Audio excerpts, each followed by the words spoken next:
৩৫ বছর পর বহুল কাঙ্ক্ষিত চাকসু নির্বাচন কাল। প্রচারণা শেষে এখন অপেক্ষা ভোট উৎসবের। ভোট গ্রহণের পাশাপাশি কমিশন সর্বোচ্চ গুরুত্ব দিচ্ছে গণনা ও ফলাফল ঘোষণায় যেন জটিলতা বা বিলম্ব না হয়। নির্বাচন ঘিরে থাকছে পাঁচ স্তরের নিরাপত্তা ব্যবস্থা। বিস্তারিত জানাতে চট্টগ্রাম বিশ্ববিদ্যালয় থেকে যুক্ত হচ্ছেন সহকর্মী মনুল ইসলাম মিন্টু, কেমন দেখছেন সেখানকার অবস্থা? আজ প্রচারণার শেষ দিন, উৎসবমুখর পরিবেশ নিশ্চয়ই বিরাজ করছে। প্রচারণা চললেও চাকসুতে কিন্তু গতকালকেই যে আনুষ্ঠানিক যে প্রচারণা সেটি শেষ হয়েছে। আগামীকাল অর্থাৎ রাত পোহালেই ভোট এবং দীর্ঘ ৩৫ বছর পর এখানেও ভোট অনুষ্ঠিত হতে যাচ্ছে এবং ফলে ভোটারদের মধ্যে দারুণ উৎসাহ উদ্দীপনা লক্ষ্য করা যাচ্ছে। কাল পর্যন্ত যে প্রচারণা ছিল সেটি বিশ্ববিদ্যালয় ক্যাম্পাস, হল এবং যে শাটল ট্রেনে যে প্রচারণাগুলো ছিল এবং আজকে মূলত আসলে নির্বাচনের আগে যে প্রস্তুতি, সেই প্রস্তুতিগুলো চলছে। ২৭,০০০-এরও বেশি ভোটার তাদের ভোটাধিকার প্রয়োগ করবেন এবং দীর্ঘদিন পর এই নির্বাচন হতে যাওয়া ছাত্র সংসদের যে নির্বাচন এবং এর মাধ্যমে যে ছাত্র প্রতিনিধি পাওয়ার ক্ষেত্রে এই যে চট্টগ্রাম বিশ্ববিদ্যালয় অর্থাৎ চাকসুর যে শিক্ষার্থীরা তারাও দারুণভাবে উজ্জীবিত, তাদের উন্মুখ হয়ে আছেন তাদের ভোটাধিকার প্রয়োগ করার জন্য এবং এই নির্বাচনের জন্য সার্বিক যে প্রস্তুতি, সেই প্রস্তুতি প্রায় সম্পন্ন হয়েছে।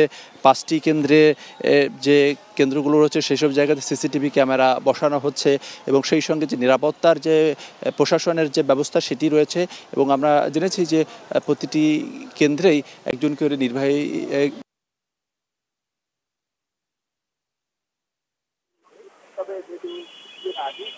পালন করবেন এবং এখানে কয়েকটি প্যানেল, ছাত্র দল সমর্থিত প্যানেল রয়েছে, ছাত্র শিবির সমর্থিত প্যানেল রয়েছে, এছাড়া বাম সংগঠনগুলো তাদের একটা জোট রয়েছে। ফলে এইখানে ত্রিমুখী যে লড়াই, সে লড়াই অনুষ্ঠিত হতে যাচ্ছে। এমনই কিন্তু ভোটাররা যে সেই ইঙ্গিত দিয়েছেন। আর নির্বাচনের পরিবেশ নিয়ে ভোটারদের মধ্যে তেমন কোনো ভয়ভীতি বা কোনো ধরনের শঙ্কা খুব বেশি নেই। তবে যেহেতু কিছুদিন আগেই বিশ্ববিদ্যালয় ক্যাম্পাস এবং এর যে পার্শ্ববর্তী যে এলাকার সঙ্গে যে অনাকাঙ্ক্ষিত ঘটনা ঘটে গেছে, তো সেই জায়গা থেকে আগামীকালকে যে ভোট, সেই ভোট যাতে সুষ্ঠুভাবে অনুষ্ঠিত হতে পারে সেই জন্য প্রশাসনের পক্ষ থেকে সার্বিক যে ব্যবস্থাপনা, সেই নিরাপত্তাগুলোতে বিশেষ গুরুত্ব দেওয়া হয়েছে এবং সেই যে 5টি কেন্দ্রে এবং এর আশেপাশে যে নিরাপত্তা সেটিও ব্যবস্থা করা হয়েছে এবং সিসিটিভি দিয়ে এবং ক্যাম্পাস বলতে গেলে এক ধরনের নিরাপত্তার চাদরে মোড়ানো থাকবে এমনটি জানানো হয়েছে। তো এই ছিল বলতে গেলে এখনকার মতো আসলে এই চাকসু নির্বাচনের যে খবর। প্রায় ২৭,০০০ ভোটার আগামীকাল তাদের ভোটাধিকার প্রয়োগ করবেন।